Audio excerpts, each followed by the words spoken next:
in town. I think there's some definitely new faces, but I've seen some people who were here last week, so welcome. And thank you for coming. We're going to talk all about gut health in terms of nutrition. Quick disclaimer, I'm not going to be dispensing any medical advice today, so make sure you talk to your doctor before you change anything. And just so you know, like everything is just going to be for educational purposes. All right, this is a little review, but I always like to start any talk with this. The idea that, like, what is nutrition? And really at our core, what it is how, the science of how food is going to affect our body. And the different nutrients, they're chemical substances that kind of give a signal. They tell our body something. So it's a really fun way for us to communicate with our body and start to think of ourselves kind of as these chemical creatures. And with every bite, we tell our body what to do, what to think, what we want it to do. So it's kind of a fun language, in my opinion, to talk to our bodies through food. Sorry, it's going to be sluggish again, so it's going to annoy me. In terms of gut health, like, why does this topic matter so much? And I think it's really because so many of us are starting to see so many symptoms. As of last year, 60 to 70 million people were living with digestive issues chronically. So it's a problem that is not unique to any individual, and we're definitely starting to see an uptick in incidence. Some of the very basic, more regular signs that you can think of when you think of digestive issues, we're going to see things like bloating, nausea, constipation, diarrhea, and pain. But there's a lot of like more low-key symptoms that people don't always think about, and that could be things like low energy, brain fog. Many mood disorders are now starting to be linked to the gut, immune system issues, and skin issues. And so the ones on the, I guess for you guys is right, people just don't think about, I think, as often, so I like to bring it up. And I just want to also reiterate that, like, symptoms are just the feedback, right? It's our body telling us something. It's not some sort of failure on your part. You haven't done anything wrong. It is just what our body is telling us, and we need to listen. Let's talk a little bit about what the gut is. Can anyone define the gut? Yeah. I'm sorry, I didn't hear your question. I think your gut is your second brain. It is often called that, yes, because it has so many nerve endings. But I think one thing that we sometimes forget is that our gut goes all the way from our oral cavity, our mouth, all the way down to our anus. So it isn't the entire system. Which is really quite large when you think of it that way. The other thing that's super interesting about it is it's technically outside of your body. So this whole tube, this whole area is surface on the outside of your body, even though we think of it as internal. So our gut is really the transportation mechanism from the outside world to our internal system. So we start with the oral cavity, where we would chew our food, our mouth. We'd swallow what you'll hear is like a bolus, which just means food, into your esophagus. The esophagus is going to come down into the stomach. And then right here, this is the duodenum. That's where the small intestine starts. And this is where pancreatic enzymes that come from the pancreas here, and other digestive enzymes, bile, that come from the liver and collate into the gallbladder, they all get ejected into this little area for chemical digestion. All the way through the small intestine until we lead back to the large colon, through the rectum and anus. So it's quite the journey that our food has to go through to help us out. Within this system, we have the gut microbiome, which I'm sure you guys have heard a lot about. It is a very buzzy topic in any sort of medical/nutrition space. The gut microbiome is a community of trillions of microbes that live within our gut. It's going to play a key role in the gut-brain axis. That means how our gut connects to our brain and gives back signals. It does this by producing neurotransmitters like serotonin. It also produces a ton of other hormones like ghrelin, GLP-1, a bunch of stuff. And its big impact is on mood, stress, and cognitive function. The gut supports about 70 to 80% of our immune system function. Like I said, the internal lumen of the gut is technically the outside world. So it's always trying to fight off any sort of foreign invader.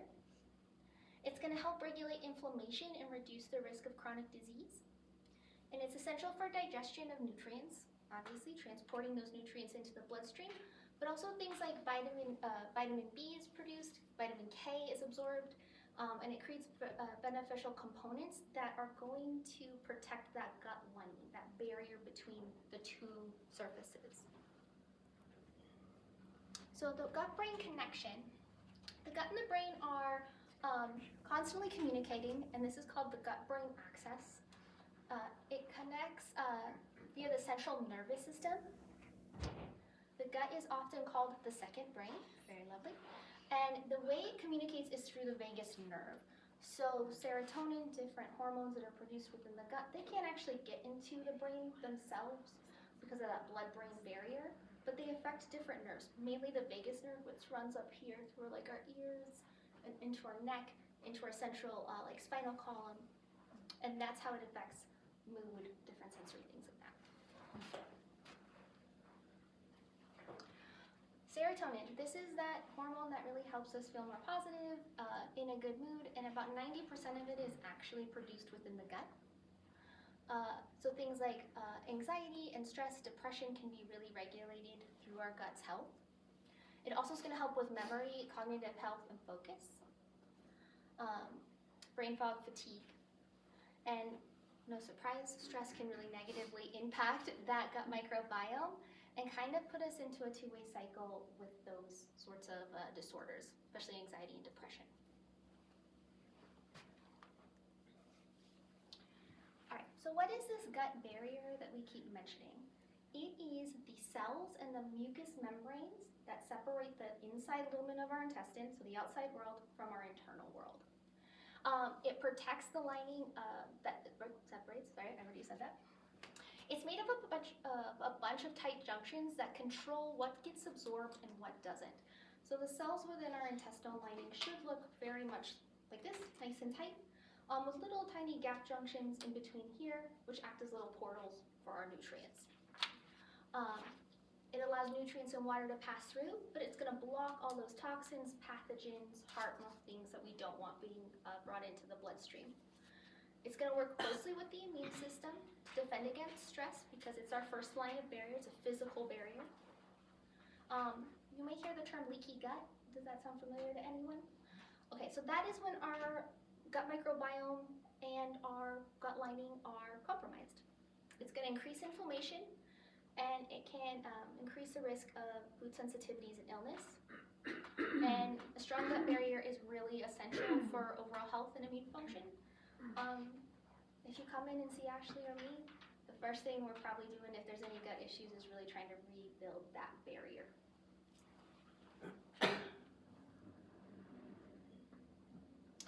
All right, SIBO. Has anyone heard of SIBO? Okay. So SIBO, this is a common bacterial infection that we see here in our clinic, and it stands for small intestinal bacterial overgrowth. And it's an overgrowth of bacteria in that small intestine, so the first part of the intestine, and there really shouldn't be much bacteria there. There's some, but there really shouldn't be much.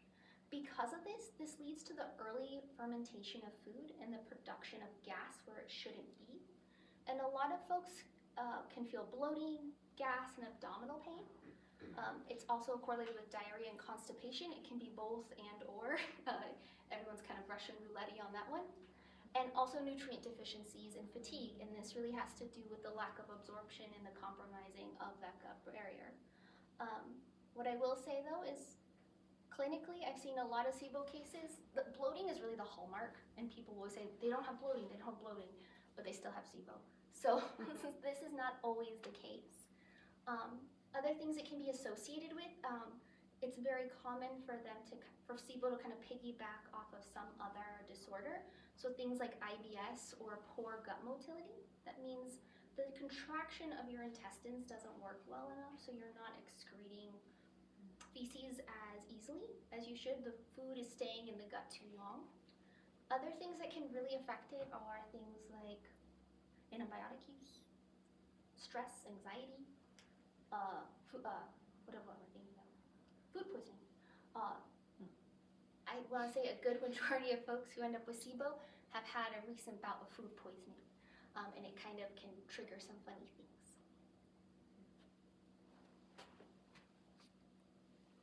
Okay, so in the office, things that we would do to help with SIBO would be, first you would see Ashley, and she'd be the one implementing the top 3 things. One, it can be treated with antibiotics, herbal antimicrobials, or an elimination diet. Anyone who ends up with SIBO should probably become comfortable with probably having to do multiple rounds of some combination of these. It can just take time.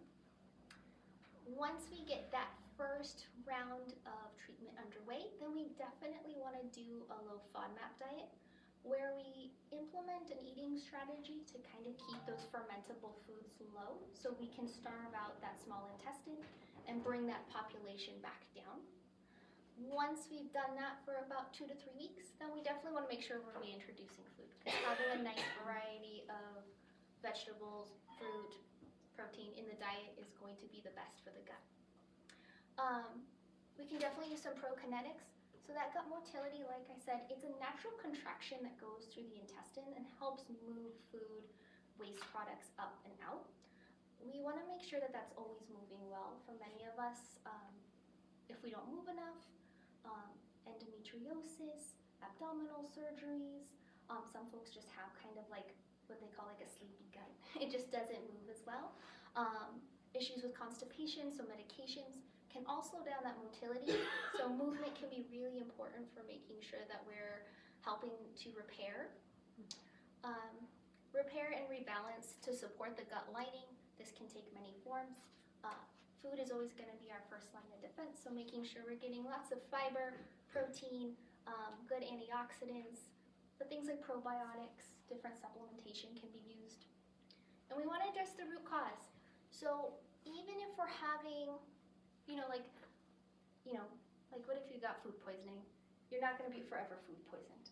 But there's a lot of underlying things that can make that gut unstable as well. So making sure that stress, the low motility, other conditions, diabetes, metabolic disorders, things of that nature need to be addressed so that we can make sure we can help clear that infection. I don't have a question slide next, but does anyone have How's questions? that SIBO, how is it determined? It's a breath test. A breath? Yeah, so you take home a kit. It's really quite interesting, and you blow into this tube and you push what looks like blood syringes into it, and it collects your breath. At different points in the intestine, you should be producing specific gases. If we get that hit too early where the food should be in that small intestine and there's methane or hydrogen or something like that, we know that there's too much bacteria fermenting in the small intestine. Do you do it after you eat? Or? Mm-hmm. Okay. So you eat, but you also, there's a provoking drink.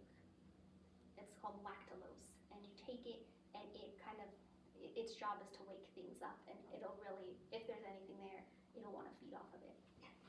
And and then we take the incremental breath measurements, and we can see what the gas levels do. Usually takes about 3 hours, so it is kind of a time-consuming one, but oddly really fun, and you feel very silly when you do it. So it can be kind of an interesting activity. Yeah.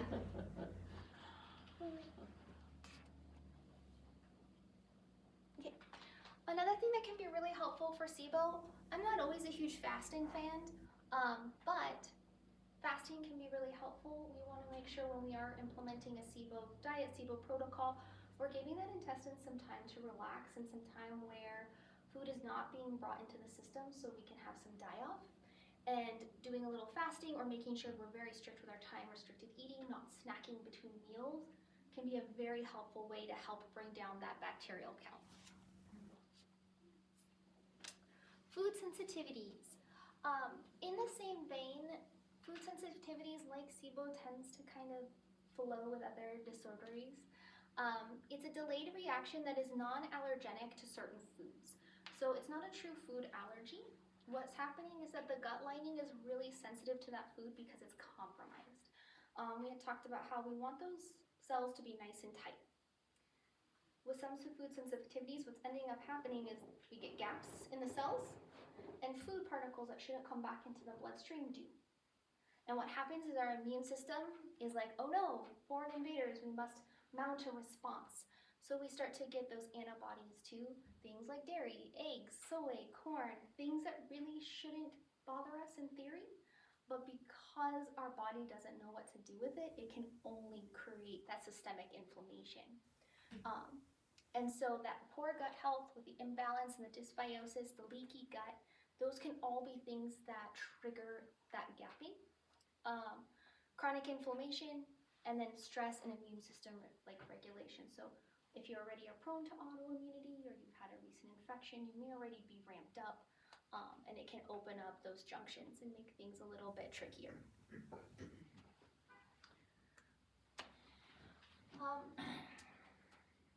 Lab work for this can be really helpful. It can just give us a nice guide of what we really need to bring out for a while. But the gold standard for how we would treat something like this is an elimination diet. We really bring it down very simple, fruit, vegetables, meat for a while, with a structured then reintroduction. Because we don't want to keep you on that strict diet forever. We want to bring back as much diversity as we can. But we do it in a really regimented way so we know exactly what's triggering and bothering you the most, while we give that gut time to heal and inflammation to go down. So focus on whole foods that are nutrient dense is going to be really important. We're going to want to improve the microbiome diversity. Best way to do that is with a lot of fruit and vegetables. And then support that gut barrier integrity, right? Really wanting to heal up those tight junctions and make that barrier nice and strong. Managing stress and making sure you're getting plenty of sleep, while often overlooked, are really key for making sure that gut lining is super duper healthy. Yeah. How come you're not a fan of fasting? I should be more specific. I'm not a fan of fasting for my ladies. Dudes, you can fast. So for a lot of, and I see this clinically and then we see it in research too.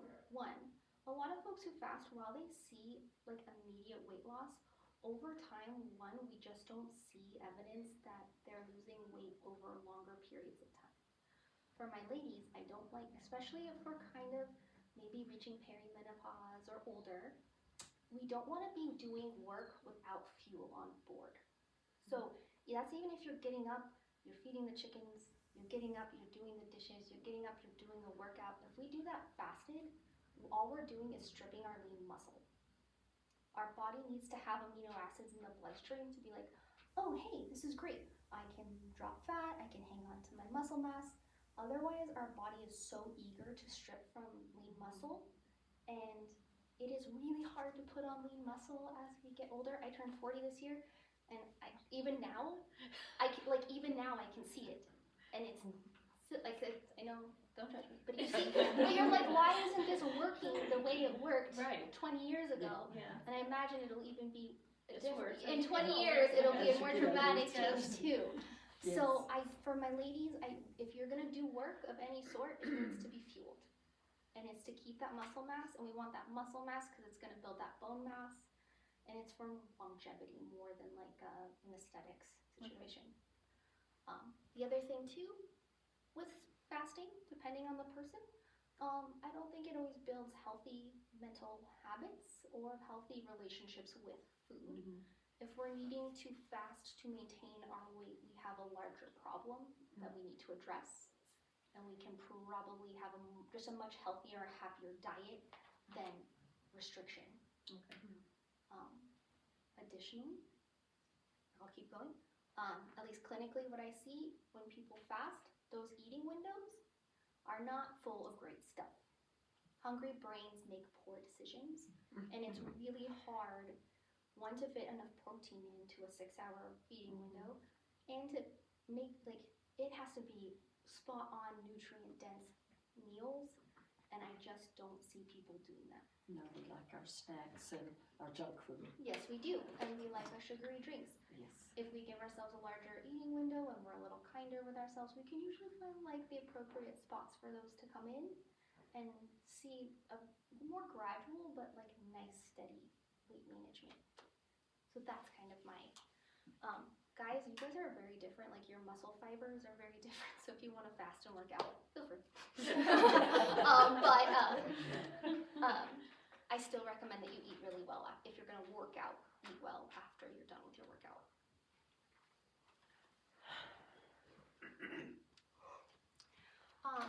So a lot of us get into this dysfunction cycle, and you see this with food sensitivities, IBS, SIBO, all the time. And like that gut imbalance happens, there's some sort of disruption in the gut microbiome, which leads to that weakening of the gut lining, because that gut microbiome is producing so many chemicals that help keep it strong. That allows those food particles, the toxins, those inflammatory things to come back into the bloodstream, triggers that immune response, so our whole body's like, we're under attack, so our whole system is inflamed. That's going to result in the bloating, the fatigue, the mood, the food sensitivities, the brain fog, whatever your tell is. Mine's always eczema. And then it just kind of perpetuates itself, and it's ongoing. All of those symptoms are going to cause more inflammation, which is going to cause more damage to the gut lining, and it just creates this kind of self-propagating cycle. So that's really what we want to kind of disrupt. Any questions before we move on? I don't have a question, but I've been, since I was a child, I've been, I guess they call it now intermittent fasting. But I was never hungry for breakfast, never, even as a kid. And my whole life is like that. I don't even get hungry until like 10 or 11 o'clock, maybe 12 o'clock. And so I have never, I feel like I've been doing intermittent fasting my whole life. Yeah, so there's a lot of folks who do fall into that category. I see one of two things. One, the person who's actually really in tune with their body, they're not legitimately hungry. Two, we have either been conditioned from society, I don't know how to say that quite right, like through diet culture, maybe there's some sort of sensory component, like whatever the answer is. But the person doesn't recognize that hunger cue. Sometimes it can take time to train back. And eating a little something slowly each morning tends to train back that hunger cue. It can be done. And I think it's also fine if the person doesn't want to. All I recommend is if you want optimal muscle retention, a little something, and it doesn't really need to be much. A cup of yogurt, some fruit with granola on top of it, if you even wanted that. Like, I'm trying to think of Chobani, those little Chobani cups? That's enough protein in that to trigger that retention of muscle mass.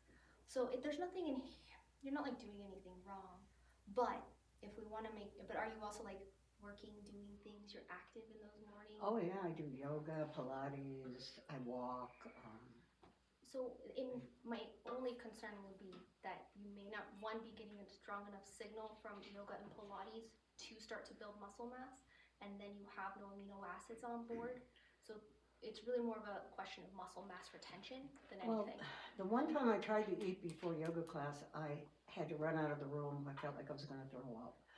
So, yeah. And like I said, you don't have to. It's totally like you're not doing anything wrong. Like you're just listening to your body. Just be mindful that your workouts may not be getting the full effect that you would want from them. Because I'm assuming retaining muscle mass isn't important. That's an assumption for me. It may not be what's important to you, and that's completely fine as well. So there may just need to be some, also too, something like, do you drink coffee? I'm sorry? Do you drink coffee? Once in a while. I don't drink it every day. Okay. So sometimes I drink coffee, sometimes I drink tea, sometimes I drink kombucha. Nice. Because I'm thinking sometimes like a drink situation can really help someone, like a couple tablespoons of a protein powder in your coffee can be enough to, maintain that muscle mass, but not have to be a full meal. Other things I'm thinking about is like something like Fairlife milk, which has a higher protein source. For some folks, something like that can help. That's just things are popping into my head. But yeah, you're not doing anything wrong. It's just that the workouts you're doing may not be quite as effective as you want them to. I always just felt like it was like listening to my body, and if my body's not hungry, why am I putting food in it? That's how I always like thought of it. Well, and I think that's totally fine, like I said. But what we could do, maybe, if you're open to it, is do you eat lunch typically? Oh yeah. Well, maybe you shift your workouts to the afternoon. Keep it a little more chill in the morning, eat your lunch, then you work out. We're good to go. And then you'll actually be seeing those. I think you'll be seeing better results. Not that you're not to see any results now. Movement is always good. But yeah. But like I said, we can. Most people can train that sensation and that hunger cue to come back. But it's really if you want to. Like that's a personal choice. Okay, so we're gonna talk about nutrition for the gut now, more specifically. In terms of carbohydrates, they are gonna be very important for our gut. And I think a lot of folks, when we say carbohydrates, get a little nervous and they just think like bread and pasta, which can definitely fall in that category. But in terms of what we want for our gut, the other things that fall into that category are gonna be fruit, vegetables, and whole grains. So the importance I can't say it enough. I don't have the words. So it's gonna feed all the gut microbiome. So that is why it's so important. So all of the prebiotics that you get from fruit and vegetables are gonna come from these short chain fatty acids that we find within them. And that helps fuel not only the gut microbiome, but also heal and maintain the gut integrity, so that barrier integrity. It's gonna reduce inflammation.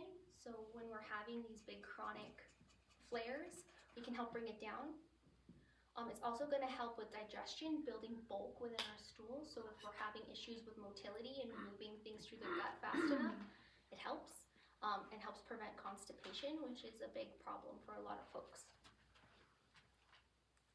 I am really, if you were here last week, sorry to repeat this again, but you'll probably see it every week that I'm up here.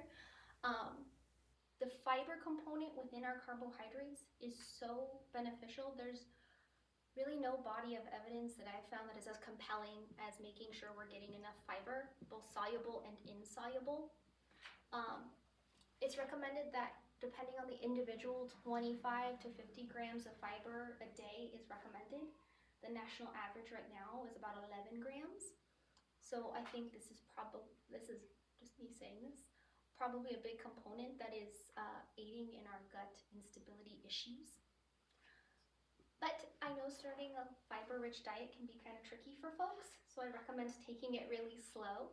I would recommend for a few days, eat very normally and see where you're at naturally with your fiber intake. If you are someone who's starting at that 11 grams, let's take it slow and just add an additional 5 grams each day for a week, and then add another 5 on top of that. And some really easy ways to do it is like steamed vegetables or soups or stews. Because they're already a little bit broken down by the cooking process, it can make that a more comfortable digestive experience instead of just like hitting the broccoli really hard. But if you take away anything from what I say today, I would just really encourage everyone to start incorporating more fiber into their diet. What do you, Sure. psyllium husks? Those natural psyllium husks. So I think psyllium husks can be really helpful. If I prefer food sources just because they tend to have a better combination of soluble and insoluble fiber together, which kind of makes a lovely little like lattice and gel matrix that really helps the gut. It's totally perfectly fine to do some sort of fiber supplement. Still start it slow, please. But yeah, I think food should be our first line of defense, but if it's just not happening, supplement it for sure. The next thing we definitely want to make sure we're also having is quality protein. And when I think of quality protein, I think of something that has a complete protein profile. And that means that all the 9 essential amino acids that our body cannot make is within that. And this can come from animal and plant sources. So any animal source is going to have this: eggs, chicken, fish, beef, pork. But we can also get this from chia, hemp, soy, edamame, things of that nature. They'll just be in different ratios. These are really broken down in the stomach by the hydrochloric acid into those amino acid components I was telling you about that you want in your bloodstream before we start being active as ladies, to help with muscle retention. It's also going to help with gut repair when it is combined with plenty of fiber. All those amino acids are building blocks, so we need those for gut repair. Also, it's going to help, the introduction of protein is going to help your gallbladder release bile. It's going to help your pancreas release digestive enzymes that are necessary for digestion. It's going to send those signals to do that, helping move things through the gut as well. It's going to help with the microbiome with fiber, and contribute to balanced blood sugar, which is always going to come back, like maintaining good blood sugar levels is always going to be kind of a core principle. Even if we're working on the gut, we want to make sure that insulin and glucose are staying at a normal fluctuating level within the bloodstream. And it's essential for that overall immune function.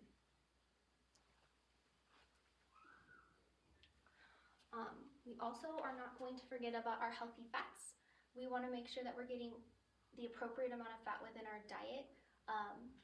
It's very essential for that gut stability when we're rebuilding those cells, because the cells, it's called a phospholipid bilayer, because heaven forbid we just have an easy name. But the cells, the layers that keep them intact are made of fat.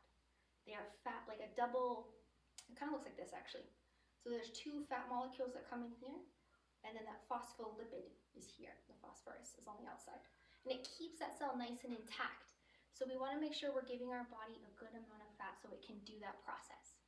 Additionally, things that are high in omega-3, such as like fish oil, flaxseed, chia, walnuts will also fall into this, are going to be really important for inflammation.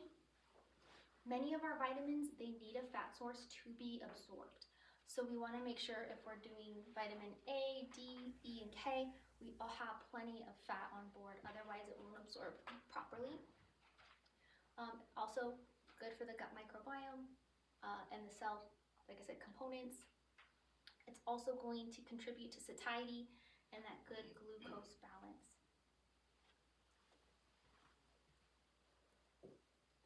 And how do I want you to do all this? I want us, and some of this is going to be repeats, so I'm sorry for anyone who has to repeat, but this is important too. A PFF plate. From what I've done this, I've been doing this for 11 years now when I count. Okay, 11 years. This is one of the easiest concepts that I have been able to put together to help folks understand what I want on your plate. I want protein, fat, and fiber. So when you look at your plate, no matter what you're choosing, there needs to be a protein component, a fat source, and a fiber source. And if you're getting that balance in, you're going to be doing really great things, not just for your gut, but for glucose management, for satiety, and weight management. And it's just a really easy formula to follow. Okay. Questions about building your plate? What is it about omega-3s that can make people bruise easily? Oh, apologies, I don't know the exact mechanism, but yes, too much omega-3, it will compromise that cell matrix if you have too much. If you're just eating it within your diet, I wouldn't be concerned about it. Like, just because you're eating a lot of fish, I wouldn't be stressed that you're going to start bruising really easily. But if you're taking a fish oil supplement, be sure that you're being very careful with it, because that is enough to elicit the bruising. It's recommended for eye dryness to take fish oil. Mhm. And if you looked at me cross-eyed, I bruise, so I just can't do it. Yeah. I And bruise easily. And everyone's a little different too. I would just make sure we're being very careful with the dosage. Talk to your doctor. The other thing too is if it's coupled with like a blood thinner, that can also be very, I'm not going to use the word dangerous, but like problematic, and not be helpful in terms of bleeding, for sure. Can you elaborate a little bit more on red meat? Sure. because it has kind of a bad reputation, I want to say, and, you know, when we talked about protein and the source would be animal sources. So, again, what's the fine line between eating animal, you know, stuff versus not, and red meat, where does that fall in? So I think it's a little tricky, and because everyone's a little different. But I usually keep red meat consumption to about max 3 to 4 times, like 3 times a week. And I think the issue with red meat, and from what I see, at least this is clinically from what I see people do, is we don't pair it with enough fiber. And so what is happening when here, let me go back here real quick.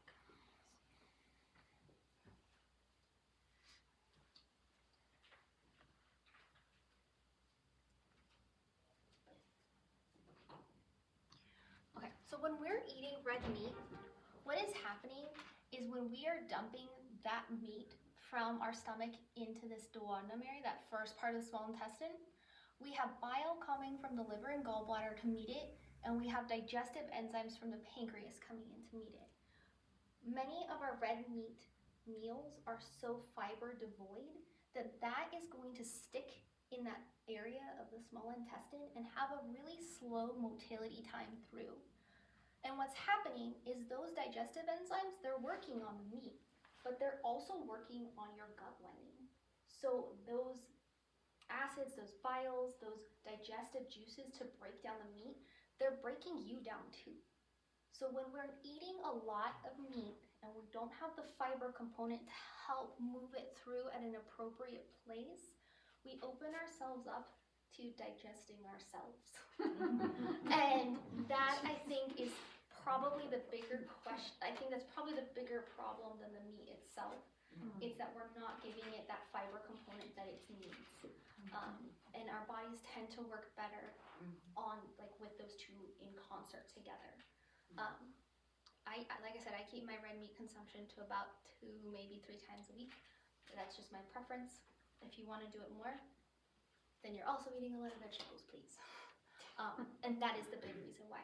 And what you'll see too is historically, humans have kind of always had this history of like stomach cancer. And now those incidents are much lower, but our instances of intestinal and colorectal cancer are going up.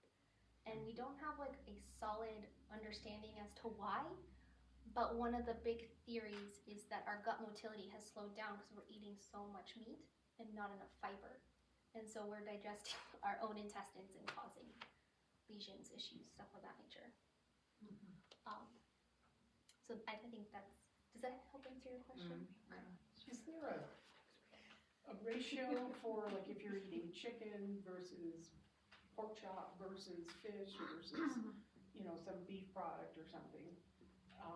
You know, how much vegetables you should be, you know, fiber you should be having? Sure. So if you like have a 6-ounce steak versus a 6-ounce chicken breast. Right.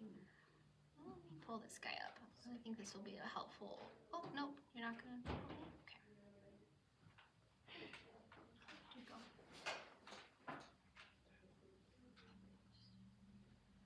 I'll pull this up.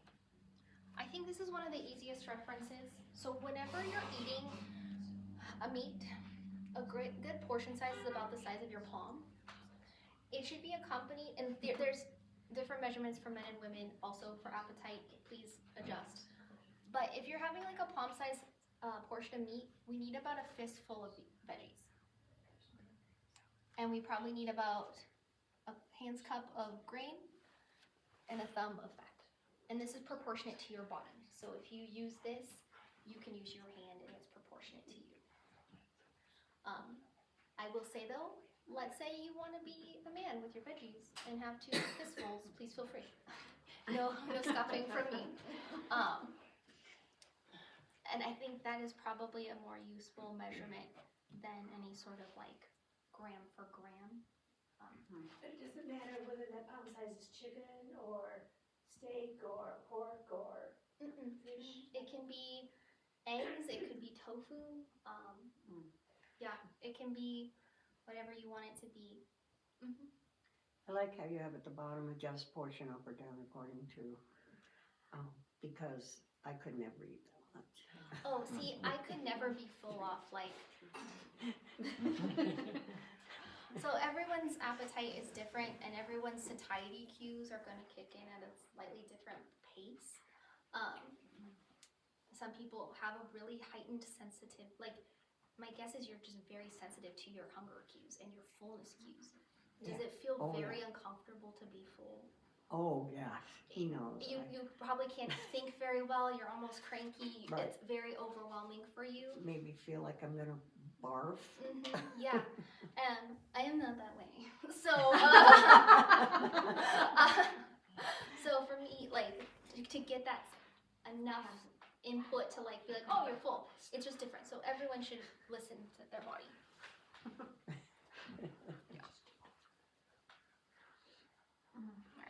Protein, different types of protein offer different nutrients. Yes. So wouldn't you, like you were indicating, balance chicken a couple of times, red meat, because red meat furnishes iron, chicken doesn't furnish iron. And two, chickens are grown in houses that are, has up the chicken's cholesterol content considerably. And, that's why they recommend Atlantic, don't eat Atlantic salmon, eat wild cut salmon, because they farm the Atlantic and feed them like they do in chicken houses and nets. And they have a high cholesterol content. And they actually give them a coloration supplement like they do flamingos in zoos to make the meat pink. So, I've read of where you should eat fish, cold water fish, not bass or catfish or anything like that, but cold water fish twice a week. And that could eliminate the supplementation of fish oil. And then chicken, you have to sort of moderate your chicken because of the way it's grown. Unless you have a farm or have a friend that has a farm that you can get one off the ground, which is going to be considerably different. So, I think, that answer is so long. Yes, so like I said, if we're only having 3 to 4 servings of beef a week, there's a lot of room for some other protein sources. I think the moderation of chicken could be very important. I have yet to see the chicken that has had the cholesterol content of beef. I could be very wrong, but as of yet, in my consumption of those two foods, the beef products that I have eaten have always had more fat and more cholesterol than the chicken. Making sure we're eating fish is going to be super important. I'm always trying to push people on the fish, but there's a lot of resistance. What if you're allergic to fish? Then don't take fish oil. But that's where like things like flaxseed, walnuts, chia, that can all come in. Also too, I'll say this and it's gonna sound a little controversial, like there's a lot of seed oil, like flaxseed oil, walnut oil, those things that are actually seed oils can have a really high omega-3 content. So for some What folks, about avocado oil? not really. I'm not gonna lie, I don't know the answer there. Okay. I like avocado oil because it has a nice high smoke point. So if you're having to cook something on high heat, it won't turn into trans fats as easily.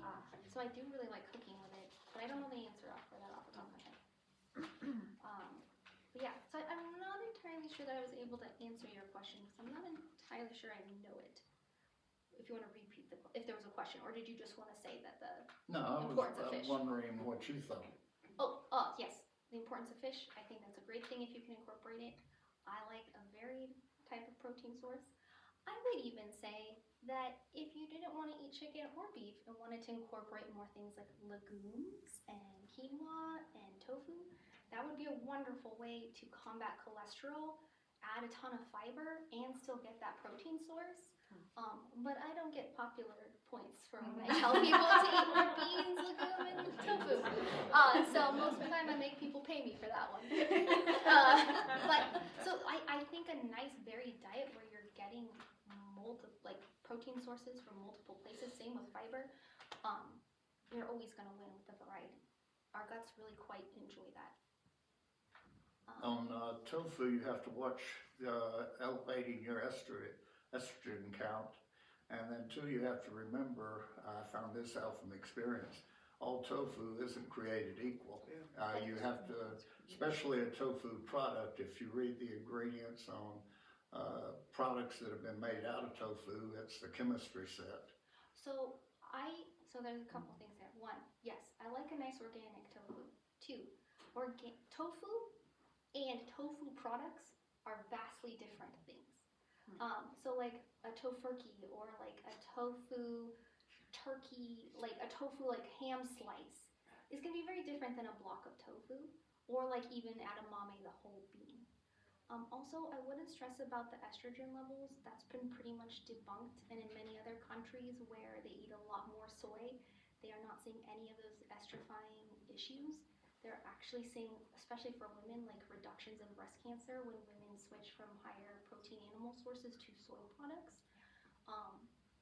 There's a lot of bias against tofu and soy. One, I think because it's such like a mega crop, there is like this environmental component that we all have to be aware of. But there's also kind of this racial component where the countries that really eat most of it, we don't trust their research because it's not American research. And that's sad, and that's spicy to say on a Tuesday morning in the library. But, so that part I wouldn't stress about. Also, I mean, how many servings of tofu are most people eating in a week? Like even someone who's on a vegetarian diet, they're maybe having 4 to 6 servings of tofu within that diet. Beans, legumes, those are making up the bulk of their protein source. It's just not enough to be stressed about. But it could definitely help with the cholesterol. Other things that can really help is movement. Another question before we move on? No? You can still ask them, even if I move on. On top of the food, we also need to make sure we're getting plenty of movement. This is going to help with that gut motility, helping to stimulate that contraction if we're having any bloating or constipation. It's going to be really important for the gut microbiome. The more movement, the healthier. People who move more have healthier gut microbiomes. It's going to reduce inflammation throughout the body, which is going to give that gut barrier time to relax and heal. It's going to improve blood flow within the gut to the digestive organs. Gut flow. So that we can really help heal, nourish, and get good blood circulation to those areas. Help manage stress, which is going to positively improve our gut microbiome. And it's going to help improve our mood, increasing those serotonin levels that are being made in the gut to help our vagus nerve, help our brain feel better. So movement cannot be understated as well in terms of making sure our gut health is on point. Some eating strategies for gut health. Slowing down and eating mindfully, listening to your body. I try to mention this frequently because we need to chew more, people. Chewing our food thoroughly, yes.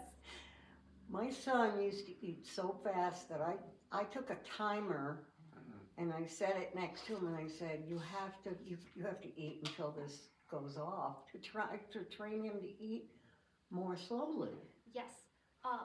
When we don't chew our food thoroughly, it makes such a harder job for the rest of the digestive system to do what it needs to do.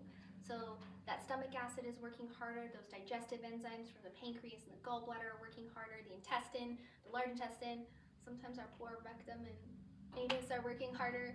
So we need to make sure we're chewing so we can get full nutrition out of our food. And it is, I don't know, it always baffles me. So yes, taking your time, eating and chewing. Avoiding eating if we can when we're stressed or distracted. This is all tying into that mindfulness. Trying to stop eating when we're comfortably satisfied and trying not to overeat so we're not overloading our system. And making sure we're staying really hydrated can also be really helpful. just a few key takeaways. Eat for diversity with a lot of fiber-rich foods. Our gut really thrives on diversity, making sure we have a full pantheon of vitamins, minerals, phytonutrients, and very fiber-rich. And I will say that over and over again because I'm boring, fiber-rich. Creating that PFF plate, so making sure that we have the protein, fiber, and fat on our plate. Some additional things that can be really helpful. If you're suffering from SIBO, ignore the first one, but for most of us, things that are cultured like yogurt, kefir, kimchi, sauerkraut are all really beneficial for that gut microbiome. Additionally, prebiotics, so these are like foods that they really like to eat, things like garlic, onions, oats, bananas, asparagus, can also be really helpful for making sure we're fueling a good, diverse gut microbiome. Managing our stress and making sure we sleep and we move our bodies is key. And then just limiting our ultra-processed food, focusing on that whole foods diet. So we're thinking really about that protein, fiber, and fat in terms of, those whole foods. That's it. So thank you. Michelle? Yes. Do you recommend drinking a slug of water before you sit down to eat?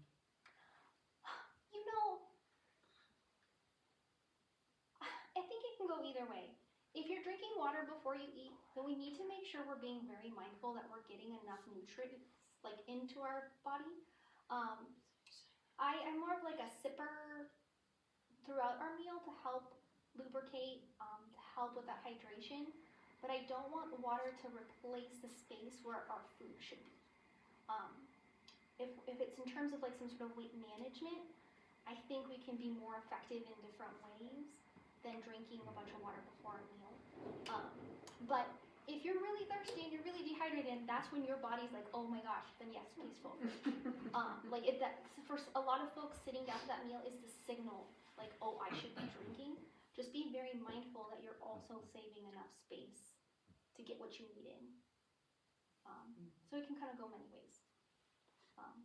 But yeah, in theory, if you can sip while you're eating for lubrication, that's usually the best. And then hydrating away from your meal. What's your recommendation of how much water each day? It kind of depends on your activity and the person's size. If we're anywhere Well, from... my fluffy size, what do you think? Tablespoon.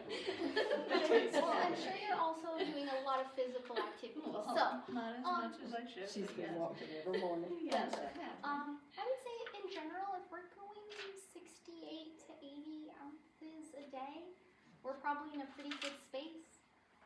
That said, if we're feeling stressed, if it's hot, if we're doing extra work, if the winds kick up and all your fencing blows down, please drink more water while you're fixing that. I'll send Joe out to do that. Yeah, so His work. this whole idea of like you have to drink your weight in ounces, like I think that's probably a little overkill. We don't need to separate that much. Yeah. A little bit gross, but you keep an eye on your urine. Well, If yeah. your urine is Yeah. light, very light colored and doesn't smell strongly, then you're probably drinking enough. Yeah. But you can always tell, well, number one, do you have to pee much? You might be overhydrating a little, but that's a real good indicator too, is urine. And then if you're on any medications or anything like that, supplementation routine, maybe talk about it with your doc, because sometimes medications and supplementations will affect color, smell, odor of urine. Asparagus. So asparagus. Oh, yeah. Yes, which is also good, so that means you're getting your fiber and prebiotics, so Michelle says yay. Yeah, so that can be.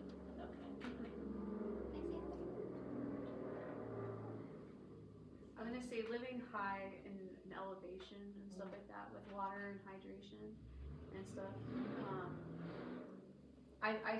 I feel it sometimes where I live at 9,000 feet, and so every so often it's like my body, I can feel dehydrated, which is weird to me because I never used to feel that way before. Well, we live in a really dry climate too. Yeah. And especially this year, oh god. You know, we might all be little prunes by the end of summer. So like I think listening to your body is gonna be really important. But yeah, but I just also, I don't, when I see like people that like, you'll see people on Instagram like, you have to drink half a liter of water for every like kilo you weigh, and I'm like, whoa, like you don't have to go crazy. But if you're getting in that 65 to 80 ounces, then you should probably be fine. You kick it up depending on what you feel like. I've also heard that if you wait until you're really thirsty, you're dehydrated. Yes, thirst is usually like extreme thirst when you're like, but also too, we're such habitual creatures. Like the gentleman in the back was saying, like, do you recommend drinking water before a meal? For a lot of folks, that is the signal to drink. So if there is a habitual time when you're like, also, I don't know why everyone keeps drinking a bunch of water before bed. That's the only time you guys can remember. Put an alarm on your phone.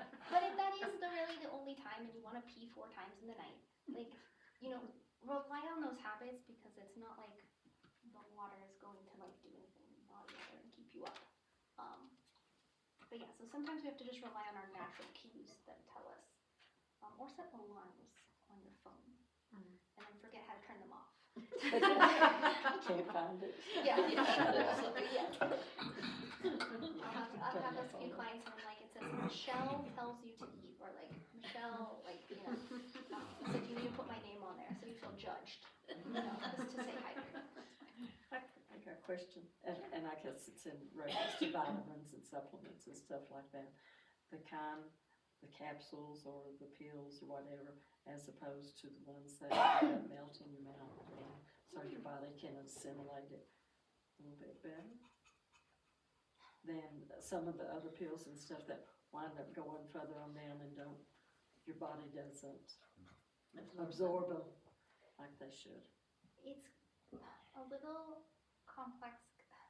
I don't know that I have a good answer for you, because we'd have to like know the 2 different like to be really accurate in my answer, we'd have to have those 2 different supplements. We'd have to test them against each other, and then we'd also have to test them against each other within you, because everyone's, you know, for some folks, like what are they called?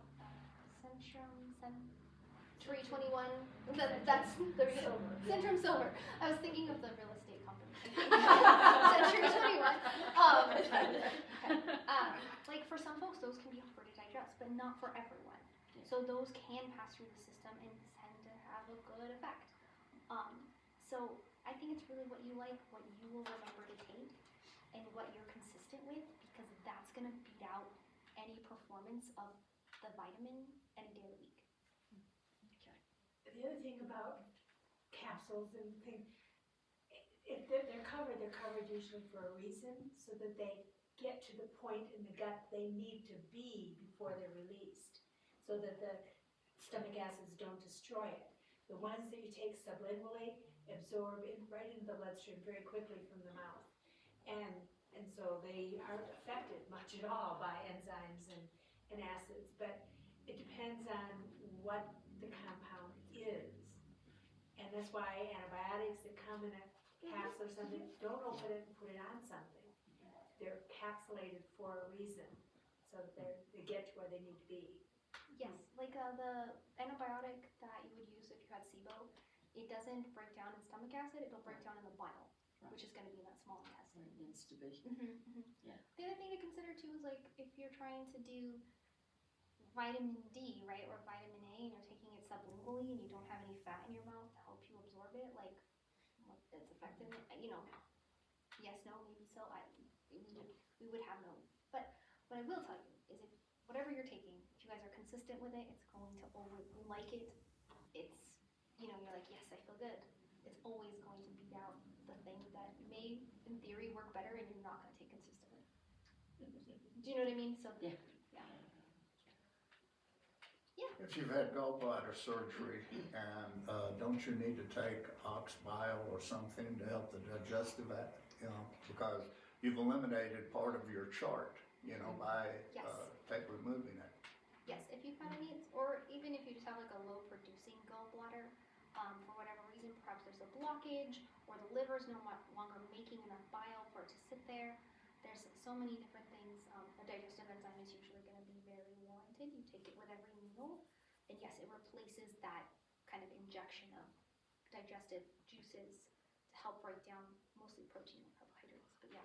Does the body adapt to the missing organ, or is it more beneficial to supplement what was there? In terms of the gallbladder, Yeah. you're gonna have to supplement. There isn't another place that's going to produce that bile for you. So it's not like new bile ducts will grow somewhere else. So you'll have to. Same with pancreatic enzymes. Like in the event, a lot of folks who are diabetic, it's not just those insulin producing cells that get damaged over time. The digestive enzymes that pancreas produces can also become damaged from degeneration of that organ. There's nowhere else that's going to produce that, so you would have to supplement in terms of like the pancreas and the gallbladder. Because the liver makes the bile, but it has to concentrate in the gallbladder to be effective. A lot of people don't, and then they have a lot of digestive pain and issues when they do, especially with like meat. But yeah. On your fiber, you have to be conscious of the glycemic index, like on oats. It has a high glycemic index. So and then a lot of people like to put honey or sugar or something on that. So you have to weigh the possibility. You have to sort of look at it. Which one am I getting the most of? The raise in my blood sugar or the spike in my blood sugar? And it's probably going to be the individual, right? For some of us, we're not having glucose management issues. For a lot of individuals are actually have really stable, normal fluctuating glucose. So for that person, if that's where you want to spend your sugar bucks in the day and you want to have the honey and brown sugar in your oats, totally cool. But for anyone, who's, on a diabetic journey or pre-diabetic, I would wager that the oats are probably having a less of an impact than what we're putting in it. But that would be a very conscious decision that we would have to do. Also, just because we're having oats, maybe we put some chia seeds in there too. We're putting some walnuts, maybe with some peanut butter. So it's not just that fiber, carbohydrate hitting all at once. We get more fiber, we get more protein. So you can still enjoy those foods that you love, but we're gonna have to, compromise a little bit with our body and be like, okay, I can't just have you with brown sugar and marshmallows on top. And so, so yeah, definitely. It's very conscious decisions that we're gonna make. They're very hard conscious decisions to make. They can be. Yeah. Well, and I think When you're used to eating everything you always wanted for so long, and then all of a sudden, I'm diabetic. I have been for over 30 years, but you have to start making decisions on what's good for you and what's not. And sometimes you have to just do away with something that you've loved forever, and it kills you. yeah, it can be really hard. For a lot of folks, I think if we can add more in, and we're adding more of the protein, adding more of the fiber, you know what I mean? Just the logistics of actually getting someone to change can be, It's just very hard. because no one wants to be told, especially as an adult, you can't have that anymore. It doesn't do good things for our psyche. Ice cream. Yeah. And so when we find those other places, and everyone's journey is a little bit different, right? It is. So for some folks, a small serving with some movement isn't going to cause a big deal. But for some of us, we know that oatmeal is just going to make things spike, and it's not worth, it's not worth it. Where are we going to spend our time and attention? Yeah, it's a lot of compromise. It's hard. It is hard. Yeah, it is. So would you recommend doing a glucose meter, even if you weren't diabetic, to see what foods affect you versus other foods? Because I've done that in the past, and I just don't remember all of the results of it. Right? But I think they can be helpful, and they can tell us something about ourselves. I have two fears with continuous glucose monitors. One, that people will get dependent on them, and they won't know how to make their own food choices listening to themselves. They're only going off what the glucose monitor says. And so when they take the glucose monitor off, those old habits come right back. yeah, Because we're just relying, and it's fine. There's no judgment in that statement. The other thing is that we tend to, when we have the glucose monitor on, eat, and then within like 45 minutes, we're like, well, I can never have this again. But that natural glucose spike for a lot of folks can take to like 2, sometimes 3 hours. Like everyone's a little different. So what we really need to, so I think a lot of people have this very like knee-jerk reaction, like, oh my gosh, my glucose is this high, when it's probably a very normal thing for your body to do. It's how fast can we bring it back down, and how many times in the day are we doing that to ourselves? And our glucose is always going to fluctuate, as well as our insulin throughout the day to meet it. So that's natural. So that's my only concern with this. But yeah, if it helps people become more aware and it teaches you more about yourself and your cues, it can be really helpful, while we're also building healthy food relationship habits. It also says on the fingertips, stick in your fingers. Oh, and that does hurt. I had to do a lot of glucose testing when I was pregnant, and it's not comfortable. No, it's not. Watching your A1C tells you what you've been doing over the past few months with your glucose levels. Yes, It the tells you A1C. whether it's been running too high as a rule.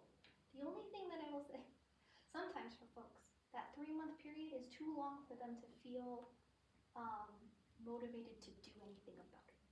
So like so a 2-hour can have help. I love an A1C. I think it shows a nice accounting of what you've been doing. But yeah, everyone's a little different. So for some folks, it's not motivating enough to be like, this is over 3 months. Surely, like, I can make this next 3 months a little better. And then 3 months later, you're like, oh, now it's higher. Wait, I got 2 more months to get straight. Yeah, exactly. But if you're gonna use a glucose monitor like she's talking, you have to familiarize yourself with what the readings mean. Just because it prints out, say, 120. Okay, if it's taken when you first get up, after fasting all night, you had a cortisol spike, 3 or 4 in the morning, and everybody wakes up with a higher reading in the morning than they are later in the day. So it can actually scare somebody if they're not familiar with Yes. the reading. And that monitor itself, the meter itself. And you have to realize that it may not be the most accurate thing in the world, but it gives you a concept of what you're eating, what you should, and if it's gonna make it good, just go sky high or whatever, then you need to moderate what you're eating and everything. Makes you more, I don't know what you wanna call it. Maybe aware. Aware of what you're doing. Yeah. Instead of just sticking your finger once in the morning, once at night, or once, and it's a lot easier to rely on this, even though that that it's not like I said, the most accurate. We're a creature that likes receipts, right? Like we want to see what's happened, so I can definitely get that. But yeah, they can be a lot of fun too. I like kind of data stuff, like a heart rate monitor will always intrigue me, you know what I mean? I'm like, I didn't like that result, I'm not trying that again. Yeah. So yeah, I think it can be kind of fun too to just learn more about yourself. Yeah. It is. Yeah. It just might not be the only factor.